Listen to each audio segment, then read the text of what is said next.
श्रीमते रामानुजाय नमः।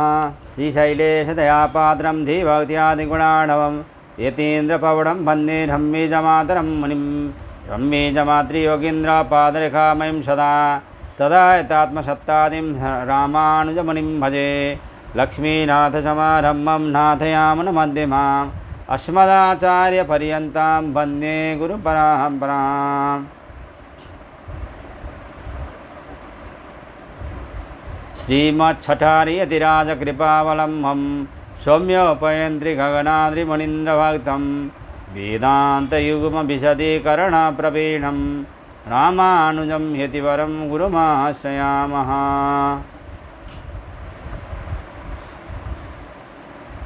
श्रीमद्काश्यपवंशमध्यगगने श्रीचन्द्रवद्भासितं श्रीमद्वेङ्कटनाथसेवनरतं भानाचलोपासकं श्रीमधुसूदनार्यकृपया सम्प्राप्य मन्त्राधिकं वन्देऽहं बुधवर्यमाधवगुरोः पादारविन्दं सदा। जय श्रीमन्नारायण। हम लोगों ने विशेषणाचा 1, 2, 12 वेदांत सार का सूत्र का ऊपर में सत्संग किया। अब श्रीमद् जगत गुरु रामानुजाचार्य प्रणीत वेदांत सार का 1, 2, 13 सूत्र शुरू कर रहे हैं। इसका सत्संग शुरू कर रहे हैं।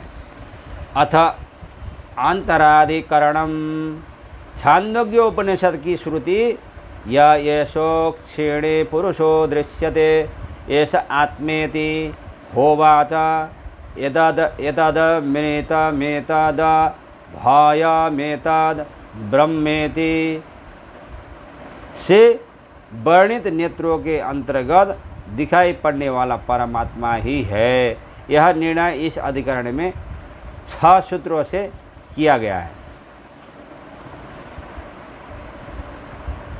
अंतर उपपत्ते 1, 2, 13 ये ऐसोक्षिणी पुरुषो दृश्यते एष आत्मेति होवाच एतद्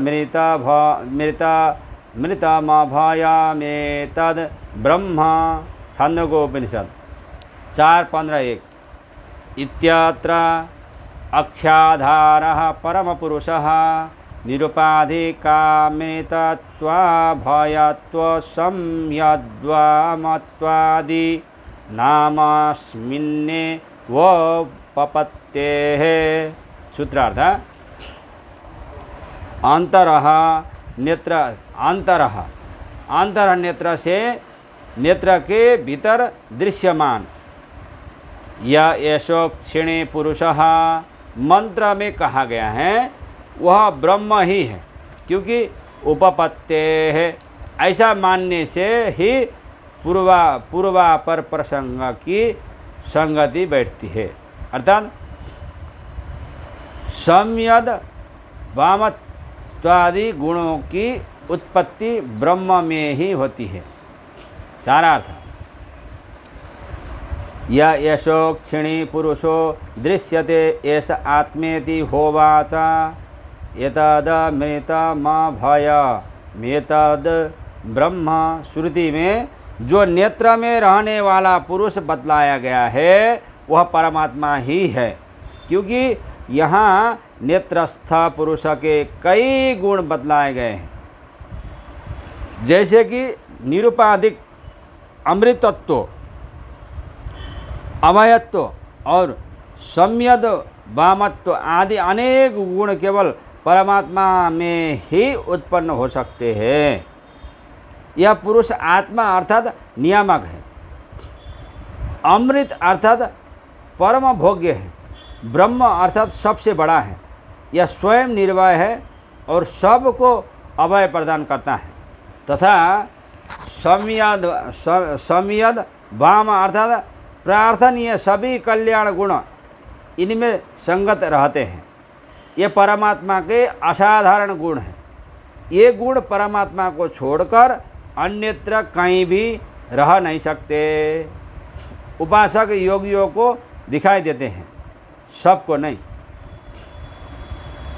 इस प्रकार से 1, 2, 13 सूत्र पूरा हो जाता है। अब हम लोग 1, 2, 14 सूत्र में प्रवेश कर रहे हैं। स्थाना दिव्य पदेशाचा 1, 2, 14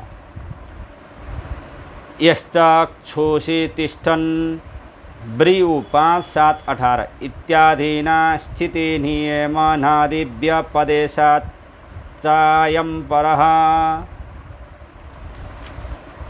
सूत्रार्थ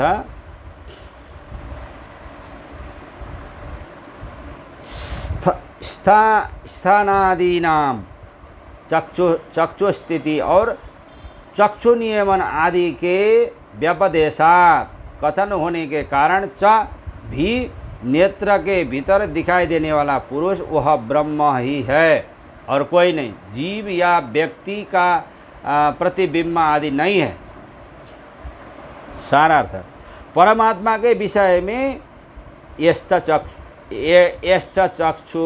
चक्षुषि तिष्ठन् इत्यादि श्रुतियों में यह कहा गया है कि परमात्मा नेत्र में अवस्थित होकर उसका नियमन इत्यादि करते हैं।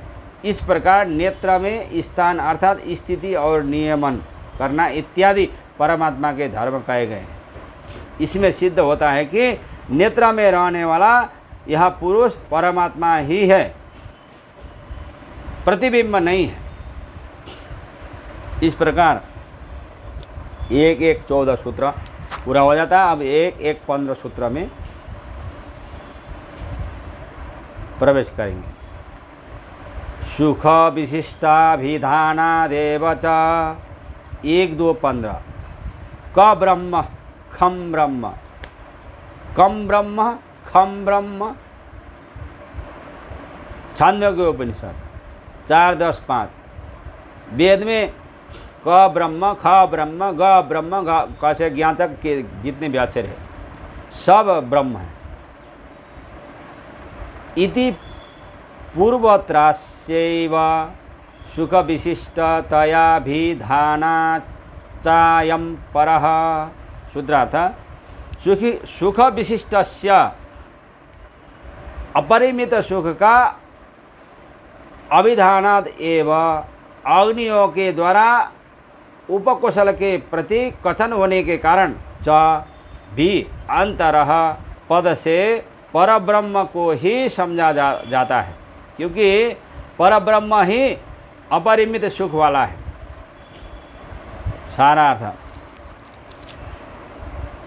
यह ऐसोक्षिणी इस वाक्य में पूर्व प्राणो ब्रह्म प्राणो ब्रह्म कम ब्रह्म खम ब्रह्म इत्यादि वाक्य है, जिनका यह अर्थ है कि ब्रह्म प्राण है अर्थात संपूर्ण जगत को जीवित रखने वाला है, ब्रह्म सुखरूप है तथा आकाश के समान अपरिच्छिन्न है। इस प्रकार उपर्युक्त वाक्य से जो ब्रह्म सुख विशिष्ट कहा गया है, उस प्रकरण प्राप्त ब्रह्म की उपासना करने के लिए यह यशोक्षिणी इस वाक्य से यह कहा गया है कि इस परब्रह्म को नेत्र में स्थित मानकर उपासना करनी चाहिए। इससे सिद्ध होता है कि नेत्रस्थ पुरुष परमात्मा ही है।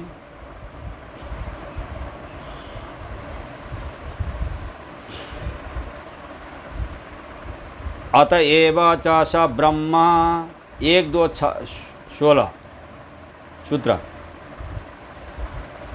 यतस्तत्र भवभयभीताय उपकोशलाय ब्रह्म जिज्ञासावे कम ब्रह्म खम ब्रह्म इत्युपदिष्टाः यद्वा व कम तदेव खम छांदोग्य उपनिषद 1:15-5 इति सुखरूपः अतः सुखशब्दाभिधेय आकाशः परमेव ब्रह्म। सूत्रार्थ अतएव च अपरिमित सुख विशिष्ट के रूप में अग्नियों के द्वारा कहे जाने के कारण ही सह अपरिमित आनंद रूप नेत्र के अंदर दिखाई पड़ने वाला ब्रह्म ब्रह्म ही है, जीव नहीं। सारा अर्थ उपर्युक्त वाक्यों का प्रतीकोपासना में तात्पर्य नहीं हो सकता, क्योंकि संसार से भयभीत एवं संसार से अत्यंत विरक्त और ब्रह्म की जिज्ञासा करने वाले उपकुशल के लिए यहाँ कम ब्रह्म, खम ब्रह्म, गम ब्रह्म यह उपदेश दिया जा रहा है। प्रतीकोपासना सांसारिक क्षुद्र फल ही दे सकती है, परमात्मा को प्राप्त नहीं करा सकती। सांसारिक फल से विरक्त शिष्य के लिए सांसारिक फलप्रद प्रतीकोपासना का उपदेश देना उचित नहीं है, किंतु परमात्मोपासना का उपदेश देना ही उचित है। उपकुशल ने पूछा है कि कम च तू खम च न बीजानामि, अर्थात मैं सुख और आकाश के विषय में नहीं जानता हूँ, उसका स्पष्टीकरण किया जाए। प्रश्न करने वाले उपकुशल का यह अभिप्राय है कि प्राणो ब्रह्म, कम ब्रह्म, खम ब्रह्म कहकर अग्नियों ने जो उपदेश दिया है वह प्रतीकोपासना नहीं है, क्योंकि मुझ सांसारिक फल विरक्त के लिए प्रतीकोपासना का उपदेश अग्नि दे ही नहीं सकते। प्राणो ब्रह्म का अर्थ हमारी समझ में आता है, वह यह है कि ब्रह्म जगत को जीवित रखने वाले होने से प्राण है, परंतु मैं कम ब्रह्म, खम ब्रह्म इस उपदेश का तात्पर्य नहीं समझ पा रहा हूँ। क शब्द का अर्थ है सुख, ख शब्द का अर्थ है आकाश। क्या इस उपदेश का यह तात्पर्य है कि ब्रह्म सुख अर्थात सुख रूपी शरीर वाला है, क्योंकि सुख पदार्थ भी ब्रह्म का शरीर है तथा वह ब्रह्म आकाश शरीरक है। इस प्रकार से 1-2 स्वर पूर्ण हो जाता है। अब हम लोग 1-2 सत्र में प्रवेश कर रहे हैं। श्रुतोपनिषद कगत्याभिधानाच्च 1-2 सत्र। श्रुत ब्रह्म स्वरूप पाणामधिगंतव्याय अर्चिरादि गते रक्षे पुरुषम श्रुतवते तेर्चिसमेवाभिसंभवन्ति छांदोग्योपनिषद 4:15-5 इत्यादीनाभिधानाच्चायं परम पुरुषः।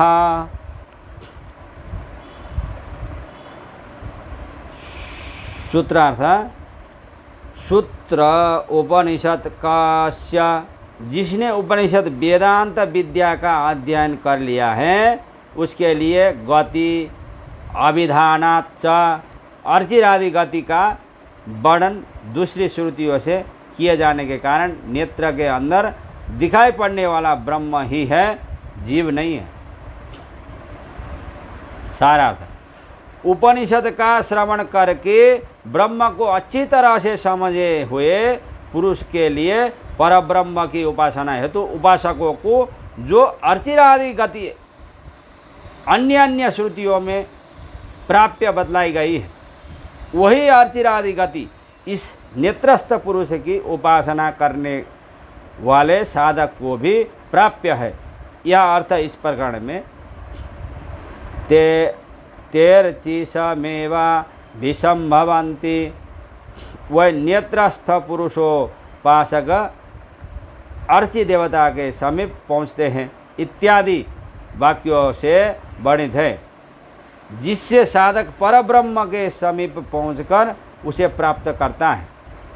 इस अर्चिरादि गति के वर्णन से यह सिद्ध होता है कि यह नेत्रस्थ पुरुष वह परब्रह्म ही है जो अर्चिरादि गति से प्राप्य है,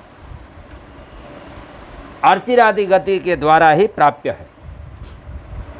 इस प्रकार से 1-2 सूत्र एक दो सूत्र यहाँ पर पूर्ण हो जाता है। आज के लिए इतना ही, फिर कल सत्संग होगा। जय श्रीमन नारायण।